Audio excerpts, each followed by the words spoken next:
Let's go down to the Edison Chargers. They had a signature win on the season, 42-0 against the San Clemente Tritons. Coach Jeff Grady, he had high praise for their senior running back, Troy Fletcher, who had 3 touchdown runs, and he's been tearing it up for the Chargers. Let's hear what Coach Grady had to say about Mr. Fletcher.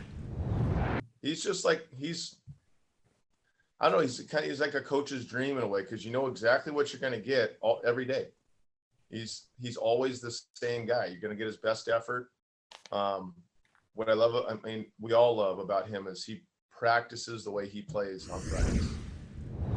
Troy Fletcher is another guy that's going to want a piece of that Offensive Player of the Year trophy. And I know he's not a guy that's doing it for the individual accolades. He's a team-first kind of a player, but the numbers that he's putting up, Edison, they've relied on him to score upwards of 5 touchdowns in one game this season. So he's as reliable as could be for Coach Grady. But the kid I've been super impressed with week after week is Parker Awad. He's a quarterback, junior quarterback, first year in the offense, and every single week he's looking stronger. This week he found multiple receivers, was over 300 yards passing, threw for a touchdown, scrambled a couple of times, and used his legs to pick up first downs. He's a guy that's coming into his own, and it has the Edison offense clicking at the right time. They're 3-2, but the 2 losses were against Trinity League teams. They've gotten better throughout the season, and I asked myself, when you got Edison playing like this, when you got CDM playing like this, you got the talent of Los Al, how do you win a league game in Sunset League?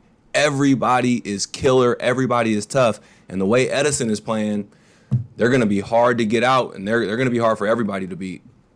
Awad, just a junior, and he's got some senior receivers like Nico Brown that he's really developed chemistry with. Our reporter Jonathan Ortiz caught up with Nico Brown after the win against San Clemente and asked him about his relationship with Parker Awad. Yeah, he's a great kid, and he studies film. He plays hard and everything. He's a hard worker, and everything he does is good, and I've really created a good bond with him, and we have a good feel for each other and good connection. In addition to Nico Brown, Tucker Tripp's been balling. Tyler Hampton is back after missing a few games, caught a touchdown, and in their Sunset League opener against Newport Harbor, they're going to get another modern-day transfer, Ashton Hurley, with the team for the first time. So it's just weapons galore for Coach Grady, for Parker Awad, and as a fan, Howard, of Sunset League football, I'm licking my chops at some of these matchups to see how these teams finish and how they play against each other. While we're over here singing the praises of the offense, I know the defense really stood out to you and everybody else who saw that game on Friday. Well, the first 3 possessions of the game for the defense came up with takeaways. Peyton Gregory had a 99-yard scoop and score fumble recovery. Dom Lopez got an interception. Hudson Letterman was a part of a takeaway. These are guys that are heavily relied on by Edison, and when Edison needed a big play, they came up big.